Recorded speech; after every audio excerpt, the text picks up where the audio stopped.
Estoy a ver. Sí, sí lo abrí. Ah, ahí está. Ya. Así que espero que hoy día, por favor, den la prueba, porque ¿verdad que se genera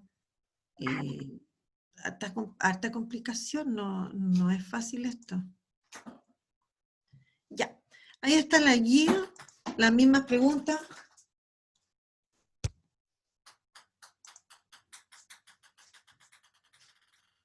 Ay, que no se comparte nunca la cosa. Ahí se ve. Se ve. Ya. Guía de repaso número 1, retroalimentación, ¿no es cierto? Objetivo de la clase, reforzar, ¿no es cierto?, aspectos más importantes sobre la ITS y el VIH. Ya.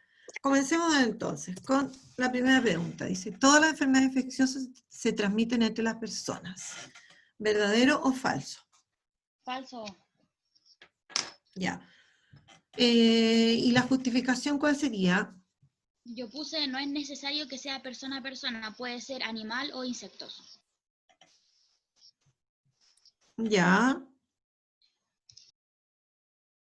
Ya, correcto.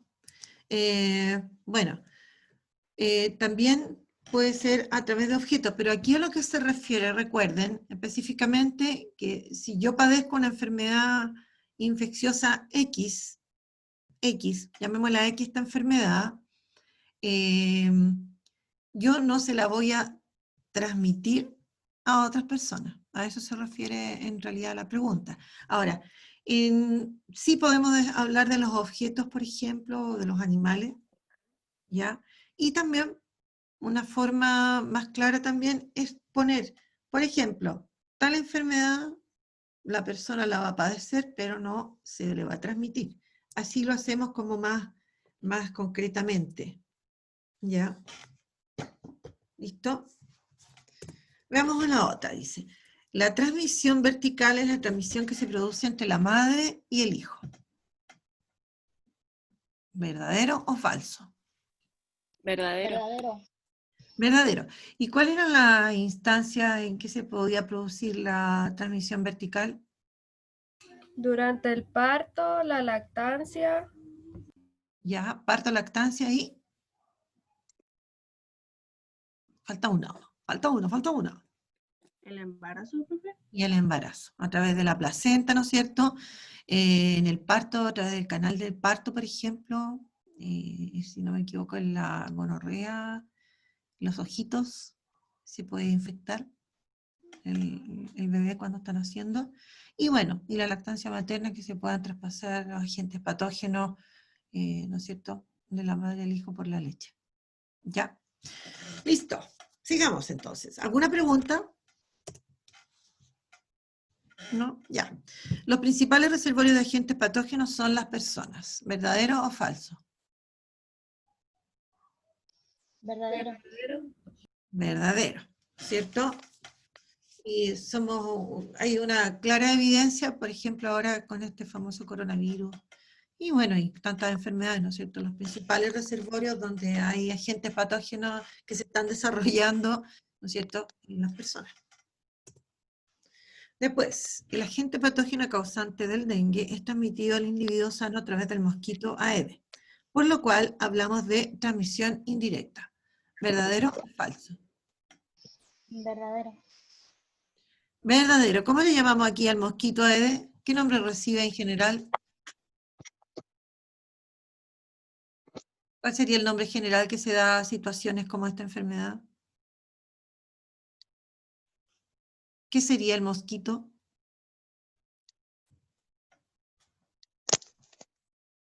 ¿Cómo se le llama? No saben. ¿Cómo es posible? A ver. ¿Ese te da la fiebre amarilla? No, si no estoy preguntando por otra enfermedad, estoy preguntando cómo se llama en este caso, en general, se le llama el mosquito o a otros similares.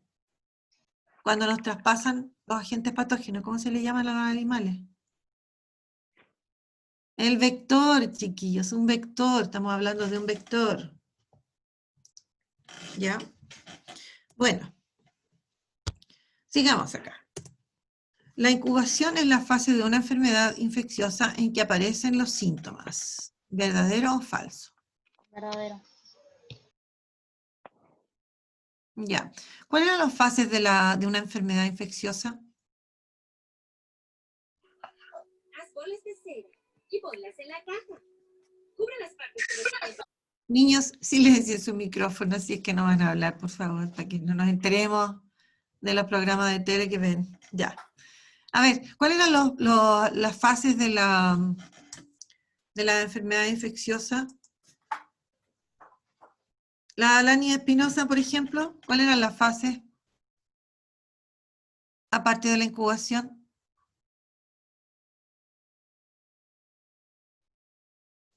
Alanis, estoy esperando.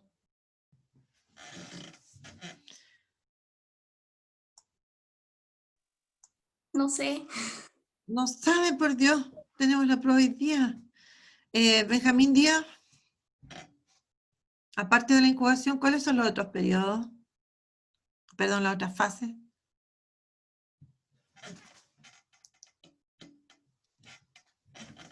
No sé, ¿Ninguna? profe. No, tampoco. Acá Periodos de incubación, de desarrollo y convalescencia. y convalescencia. Entonces, nosotros, acuérdense que cuando hay fases así, o sea, hay ciertas diferencias que se dan dentro de la enfermedad infecciosa. Ya, ahora, ¿en qué fase aparecen los síntomas? En la de desarrollo. En la de desarrollo, por lo tanto, ¿esa es verdadera o falso? Falsa. Es falso, porque los síntomas aparecen en la fase, ya cuando aparecen los síntomas, ya generalmente ya estamos en la etapa de desarrollo. Porque en la incubación, ¿qué es lo que pasa? ¿Qué significa incubar? Las aves incuban los huevos. ¿A qué se refiere el incubar aquí?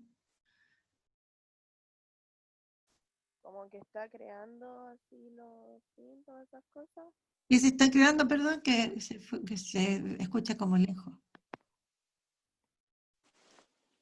¿Qué es lo que están apareciendo aquí?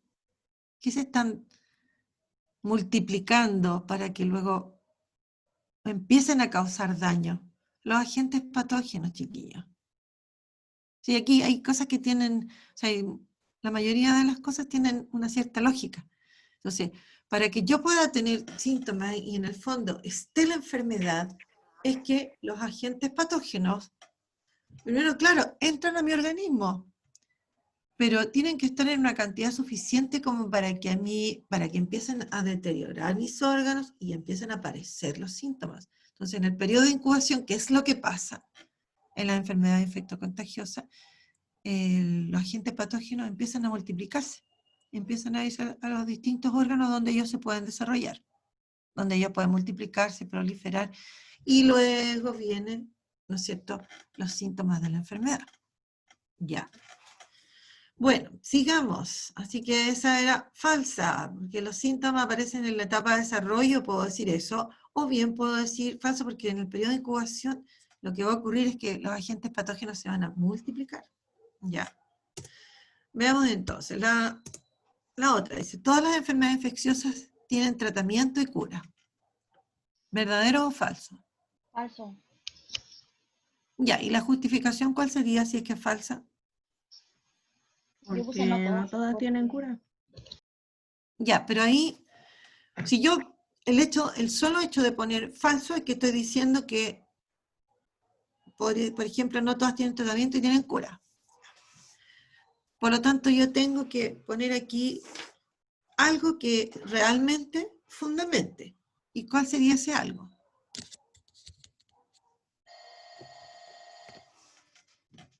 ¿Cuál sería el fundamento entonces aquí ya bien claro? ¿Cuál sería? Colocar, ¿no es cierto?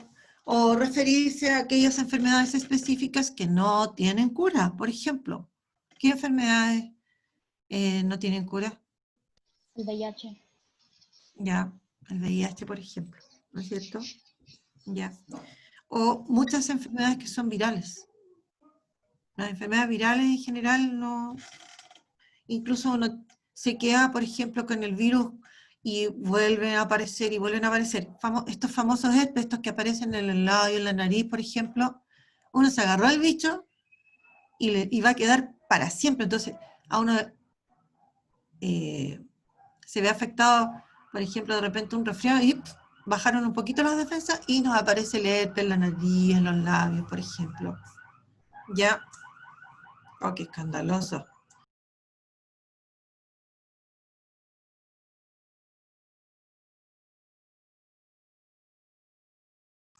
Ya, ahí encendí el micrófono porque había mucho ruido afuera de mi casa. Ya, listo. Vamos a la otra pregunta. Dice, el condiloma acuminado se caracteriza por ser causado por una bacteria y que se elimina con dosis de antibiótico. ¿Verdadero o falso? Falso. Falso. Ya. Y la justificación, por ejemplo, ha Causado por sido, un virus. ya, causado por un virus. A ver, veamos acá. Gonzalo Martínez, ¿qué puede decirnos de este condiloma acuminado? Se elimina, ya, la compañera dijo que era causado por un virus, correcto. ¿Se elimina con antibióticos? ¿Qué puede decir Gonzalo? Les recuerdo que tenían una tarea. ¿Qué pueden decir? Claro, porque aquí me están aclarando una pura cosa, que no son bacterias. ¿Ya? Y ahora en relación al resto de la pregunta, ¿se elimina con una dosis de antibiótico o no?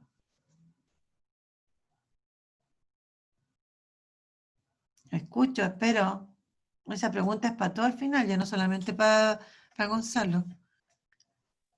Dijo que sí, profe, lo escribió en el chat. Ah, pero dígale que hable, pues Gonzalo, hable, yo no miro el chat. Tengo que hacer muchos atados para mirar el chat. Ya. No se puede, no se puede eliminar con antibióticos. Ningún virus, ninguno, cero. Ya los antibióticos, por ejemplo, se usan fundamentalmente para lo que es bacteria, enfermedades bacterianas. Y en el caso del condiloma acuminado, que es causado por un virus, no tiene específicamente cura. No hay medicamento. Por lo tanto, ese famoso condiloma, y aquí en el condiloma, los que buscaron información, aparecen como unas verrugas en la zona de los genitales y aparecen cada cierto tiempo. No hay cura para eso. Para que ustedes sepan. Ya, sigamos. La siguiente. El periodo de incubación es variable en las diferentes enfermedades infecciosas y dependerá del agente patógeno. ¿Verdadero o falso? ¿Verdadero? ¿Es pregunta o respuesta esa? Porque, bueno, convirtámoslo en preguntas, ya no una frase afirmativa. ¿Tendrá la enfermedad? Ah, ¿cómo? Perdón. Yo digo que es verdadero.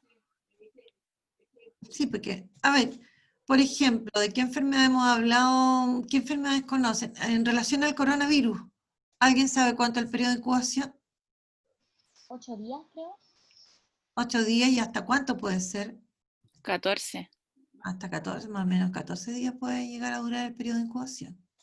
Vamos más o menos hasta 5, 8 días, hasta como los 14 días.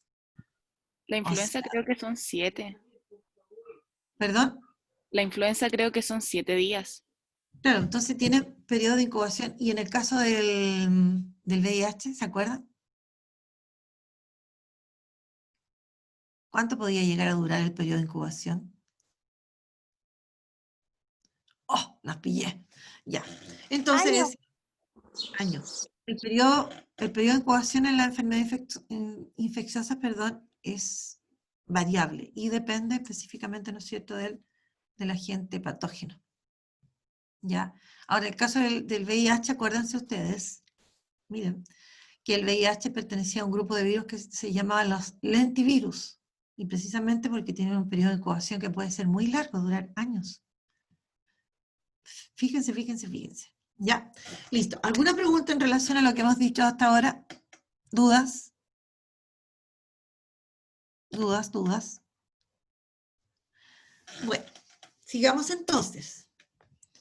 Vamos a las preguntas acá. Dice, ¿por qué las personas que padecen algunas ITS pueden estar más propensas a contraer el VIH?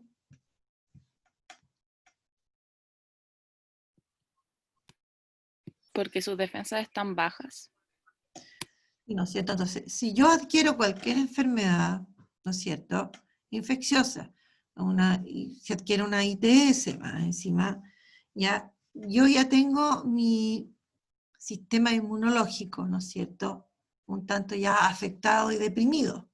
Por lo tanto, voy a estar más expuesta a, ¿no es cierto?, a poder contraer el VIH. ¿Ya? Bueno, ese es el motivo. Sigamos, después dice, ¿por qué puede transmitirse el VIH al hacerse una persona un tatuaje? Porque la aguja que ocuparon puede estar infectada con la sangre de una persona anterior que se ha hecho un tatuaje que tenga la enfermedad. Exactamente. Muy bien. Ya. Después, así que, por lo tanto, hay que ser como bien precavido cuando uno se hace tatuajes, ¿no es cierto? Tiene que buscar los lugares que uno tenga bastante seguridad de que la higiene está por sobre todo, ¿no es cierto? Y que la persona obviamente también que hace los tatuajes sepa. Ya. ¿Cuáles pueden ser los principales grupos de riesgo frente a las ITS? Mencione 3 y explique por qué los son. ¿Cuáles serían los principales grupos de riesgo? Se refiere a grupos de riesgo son los grupos de personas que pueden ser afectados. Entonces, hay grupos de personas que tienen más posibilidades de padecer las ITS. Y eso es lo que estoy preguntando. ¿Cuáles podrían ser esos grupos? Esos principales grupos de riesgo.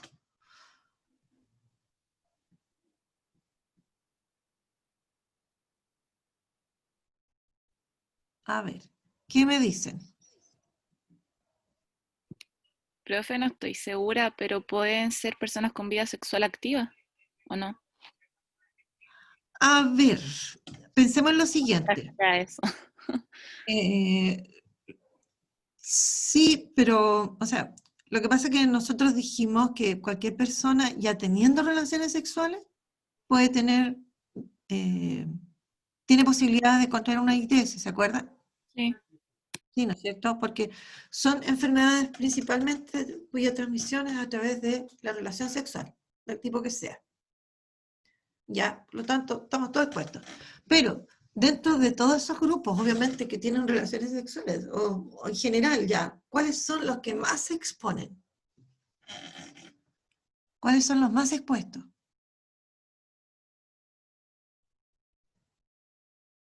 ¿Cuáles son los que tienen o aumentan más las probabilidades de que puedan, ¿no es cierto?, contraer una ITS? ¿Cuáles podrían ser? A ver, ¿qué se les ocurre?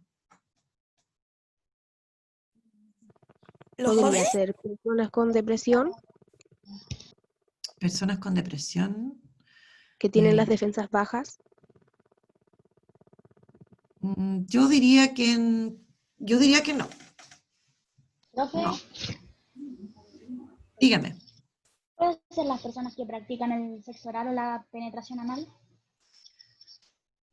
Ya, sí, bueno, es que son parte de lo que es, entre comillas, relaciones sexuales, finalmente. Ahora, ¿quiénes podrían ser? O sea, sí, hay una mayor exposición. Ahora, pensemos en el caso de, a ver, ya no solamente los homosexuales, de los gays, ¿no es cierto?, sino que en términos generales, estas relaciones sexuales, por ejemplo, anales, sí hay una mayor exposición. ¿Por qué? Porque son zonas que supuestamente no están preparadas para la relación sexual. Por lo tanto, la posibilidad de que hayan heridas y se puedan transmitir enfermedades es más factible. ¿Se entiende la aclaración que estoy haciendo? ¿Profe? Dígame. Y Ya, pero sí. es que más una consulta como bien random. Las personas que practican lo que se llama la poligamia, que es tener más de una pareja, ¿eso igual o sea, pueden caer en el grupo de personas que puedan contraer la enfermedad. O sea, pongámosle un nombre, seamos más drásticos, las personas promiscuas. Uno habla de promiscuidad, ¿no es cierto? En este caso, cuando hay personas que tienen muchas parejas sexuales, muchas parejas. O sea, y obviamente en general van a ser parejas sexuales también, po. Estamos hablando ya de los jóvenes, adolescentes, ya, o sea, jóvenes, perdón, y adultos, teniendo parejas, van a ser parejas sexuales también. Entonces, las personas que sean obviamente ya bastante promiscuos, que tengan muchas, no haya como una selección, están más expuestos a. ¿Ya? Listo, por un lado. Al estar más expuesto, o sea, al tener más parejas, obviamente que más posibilidades de contagio. Y yo siempre digo, y no se le va a estar preguntando, oye, ¿tú eres sanito? ¿Tú tienes alguna ITS? ¿No es cierto? Eso casi no se hace, po. Debiera hacerse. ¿Ya? Como dicen por ahí, en el fragor de la contienda, nadie va a preguntar, muy pocas personas van a preguntar eso, po. Ya. Pero ¿qué otro grupo? A ver, ya, personas promiscuas, obviamente que están más expuestos. Porque más posibilidades de contactos diversos. ¿Quién más? ¿Qué otros grupos pueden estar más expuestos? ¿Quién creen ustedes?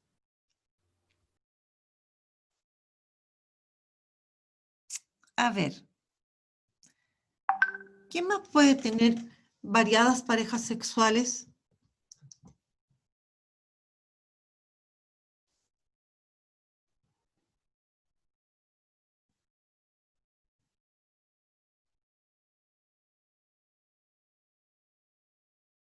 ¿Un adulto A ver. o una trabajadora sexual también? Ahí están, a eso iba. Por ejemplo, las personas, no hable de hable de trabajadores sexuales. No hable de trabajadoras, trabajadores, de todos.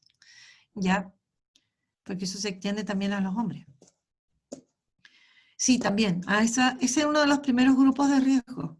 Ya, ese es uno. Ya personas que no son trabajadores sexuales, pero que, digamos, tienen muchas parejas sexuales, lo que yo decía, personas promiscuas, también. ¿Y cuál otro podría ser grupo de riesgo? ¿Qué otro podría ser grupo de riesgo?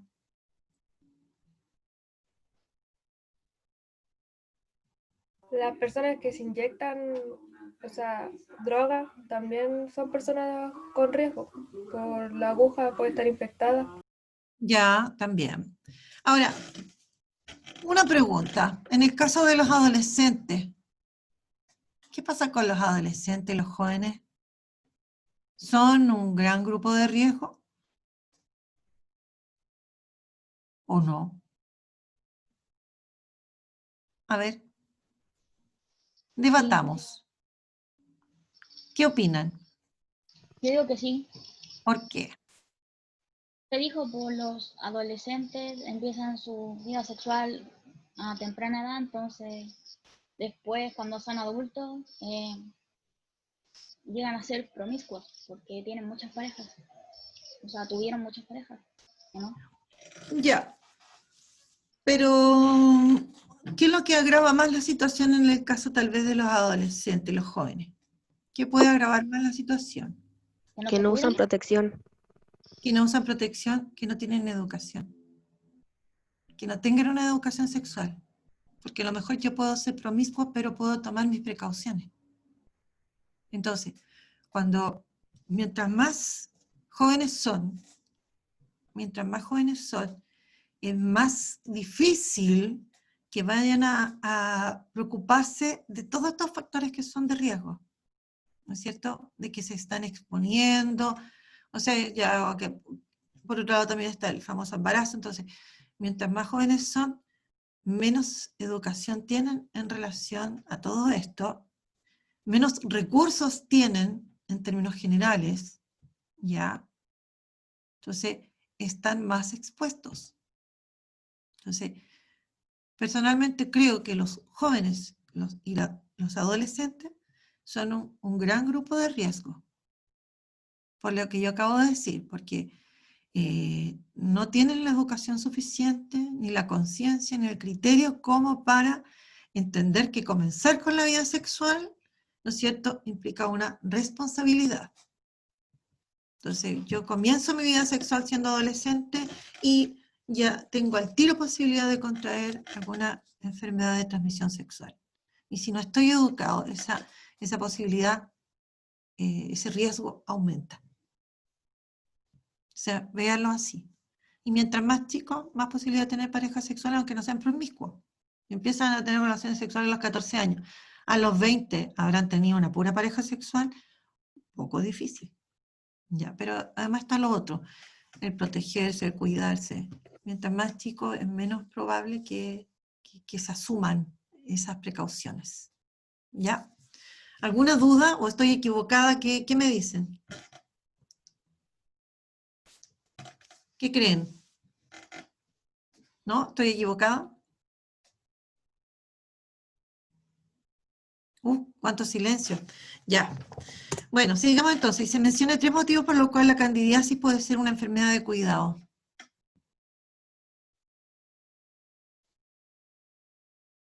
A ver. La candidiasis. No. Veamos. A ver si por dedocracia la cosa funciona. La Fernanda Fierro. ¿Qué me puede decir de la candidiasis? ¿Por qué puede ser de cuidado?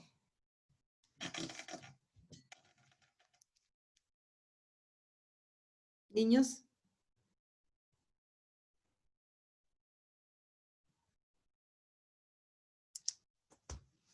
¿Ninguno? Ya pasamos de largo entonces. Porque no es la idea que yo lo responda. Ya, mencione 2 aspectos en común que presenten la sífilis y la gonorrea. Que ambos son bacterias y se transmiten por el contacto sexual. Ya, de partida entonces son ITS. ¿Ya? Y tú dices que son causadas por bacterias. Correcto. ¿Ya? ¿Alguna otra cosa que he puesto otra persona? ¿Alguna otra cosita más que agregar?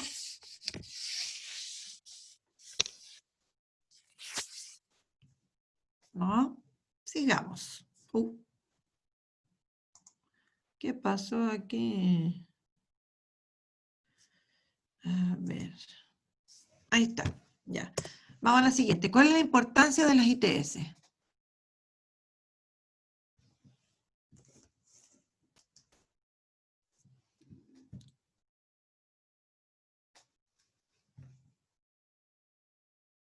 Tener una mayor preocupación por nuestra salud sexual y al mismo tiempo estar consciente con quién establecemos una relación. Es muy importante lo que tú dices. Ya, sí. Ya, pero... a ver, ¿cómo decirlo? Ya, pero ¿por qué entonces? ¿Por qué tenemos que considerar todo lo que tú has mencionado? ¿Debido a qué? En relación a las ITS. Prevenir. Ya, porque se transmiten fácilmente entre las personas y nosotros tenemos que tratar de prevenirlas. Ya. Bueno, después dice, como adolescente, mencione 3 medidas de prevención de las ITS que se puedan aplicar y ser eficientes en evitar la transmisión de estas enfermedades. A ver, como adolescente, 3 medidas. ¿Qué nombraron? A ver, aquí no hay mucho donde, aquí no había que averiguar, había que pensar, porque la cosa es que fuesen, ¿no es cierto?, aplicables esas 3 medidas. ¿Cuáles creen ustedes que serían? Condón. Pero hagan la frase completa, pues. Frase completa, la de esa me tinca y la Daniela. Sí, era yo. Ya, Danielita, ¿cuál sería la frase completa? Usar condón. Uso de preservativos, tanto masculinos como femeninos. Recuerden eso. Porque el condón nosotros le llamamos al preservativo masculino. Y también hay femenino. Por si no lo sabían. ¿Ya? Y estar atentos a cómo son, las características que tienen y cómo se utilizan. ¿Ya? ¿Qué más? Los exámenes. También por frase completa. ¿Cuál sería Pero la frase completa? Porque los exámenes, ¿qué exámenes? ¿Con cuántas preguntas? Por eso, frase completa. ¿A qué se refiere? A ver.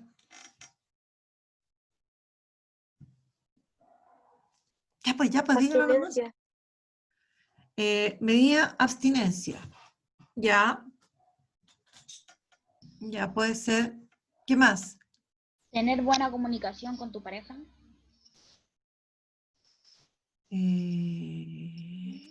Ya. Ahora, es compleja esa parte porque muchas veces en un pololeo, tempranamente, no hay como tanta comunicación y se empieza con la relación sexual. Entonces, no es como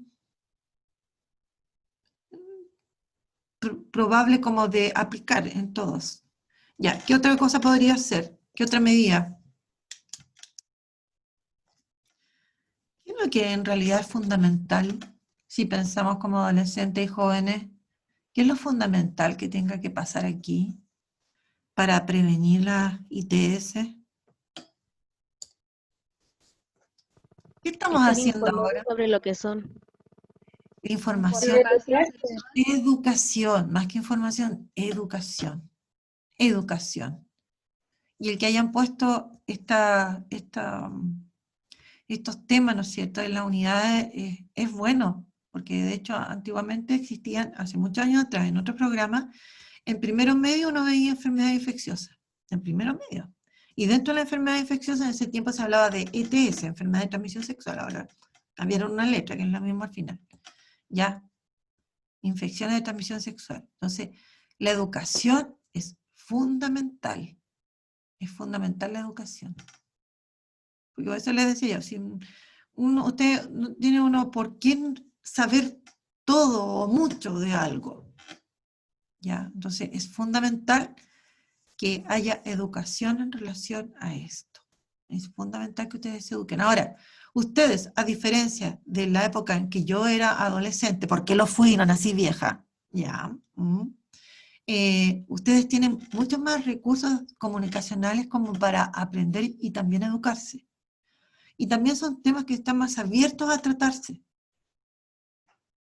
Por lo tanto, pueden tener más acceso a educación. Hay más posibilidades que antes, de todas maneras. Sin embargo, hay mayores casos ahora en los adolescentes y jóvenes de ITS que antiguamente. Es como contradictorio, pero así es. Ya, sigamos.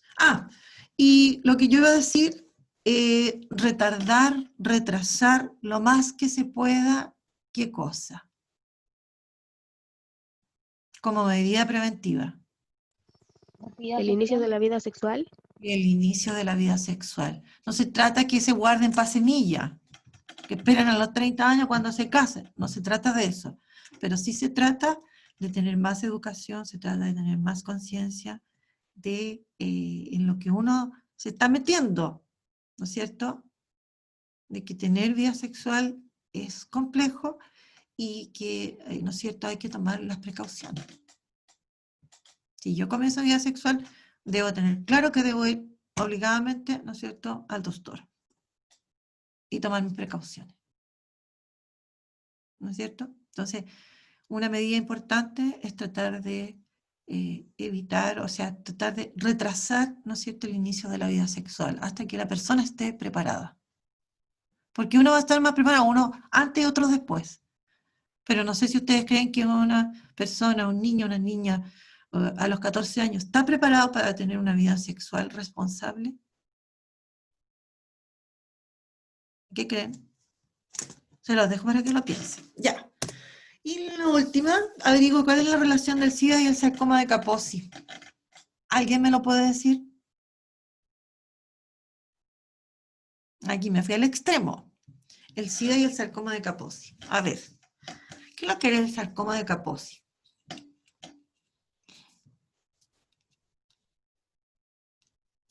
¿Ninguno lo buscó? Oh, plop. ¿No? Nadie va a decir nada. Sí, yo tengo algo. Ya, ¿Lo digo? ya, por favor. Yo puse que las personas infectadas con el VIH son las que corren un mayor riesgo de padecer el sarcoma de Kaposi, ya que ambas dañan el sistema inmunitario, que provoca el VIH, que permite que las células que contienen el VHH8 se multipliquen. Ya, bueno, el sarcoma de Kaposi en general, bueno, aparece cuando ya la persona ya está desarrollando el SIDA, puede aparecer y es bastante complejo, o sea, es como, no sé si decir como etapa terminal de la enfermedad que puede llegar a desarrollarse, es como grave desarrollar esa enfermedad. Y es porque el sistema inmunológico está extremadamente, ¿no es cierto?, deprimido. ¿Ya? Bueno, y aquí yo se les pedía que ustedes explicaran esos conceptos. El TAR, ¿qué es lo que era el TAR? Y ya estamos en la hora. Combinación de medicamentos contra el VIH. Claro, que es el tratamiento, un tratamiento antirretroviral. ¿Ya? Bueno, y lo otro que ustedes tenían que hacer, que también era simple, hacer una tablita donde colocaban, ¿no es cierto?, las partes principales del VIH, del virus del VIH, y ponían su función. Eso sería entonces, niños. Abriré lo antes posible la prueba para que